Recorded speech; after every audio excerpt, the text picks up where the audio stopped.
ایک لڑکی کی شادی ہوئی۔ شادی کی پہلی رات دلہا کھانے کا بڑا سا تھال لے کر کمرے میں داخل ہوا۔ کھانے سے بڑی زبردست خوشبو آ رہی تھی۔ کہنے لگا، آؤ کھانا کھاتے ہیں۔ بیوی بولی، میں نے دیکھا ہے تمہاری والدہ نے بھی ابھی تک کھانا نہیں کھایا، ان کو بھی بلا لو، پھر مل کر کھاتے ہیں۔ شوہر نے کہا کہ وہ تو سو گئی ہوں گی، انہیں چھوڑو، ہم دونوں کھانا کھاتے ہیں۔ بیوی اصرار کرتی رہی، پر وہ اسی بات پر اڑا رہا کہ امی کو رہنے دو۔ جب بیوی نے شوہر کا یہ رویہ دیکھا تو اسی وقت طلاق کا مطالبہ کر دیا۔ شوہر بڑا حیران ہوا اس مطالبے پر۔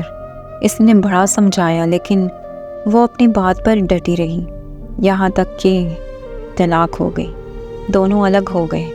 پھر دونوں نے دوسری شادیاں کر لی۔ 30 سے 35 سال گزر گئے۔ عورت کے بیٹے ہوئے، بہت محبت کرنے والے، ماں کا خیال رکھنے والے۔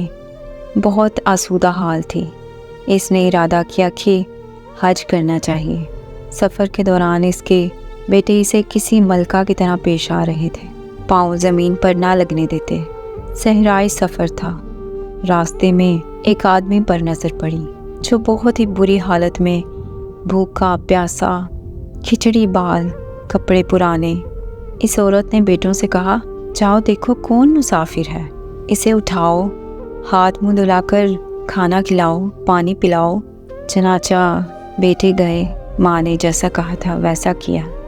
عورت کی جب اس پر نظر پڑی تو جان گئی کہ وہ اس کا پہلا شوہر تھا۔ کہنے لگی، یہ کیا کیا وقت نے تمہارے ساتھ؟ بولا، میری اولاد نے میرے ساتھ بھلائی نہیں کی۔ عورت کہنے لگی، کیوں کرتے کہ تم نے والدین کے ساتھ برا سلوک کیا تھا۔ میں اسی دن جان گئی تھی کہ تم ماں باپ کے حقوق ادا نہیں کرتے، اسی لیے میں ڈر گئی تھی کہ کل کو میرے ساتھ بھی ایسا ہی ہوگا۔ یہ دیکھو آج میں کہاں ہوں اور تم کہاں۔ دوستو، ماں باپ کے ساتھ برا سلوک اللہ کی نافرمانی ہے۔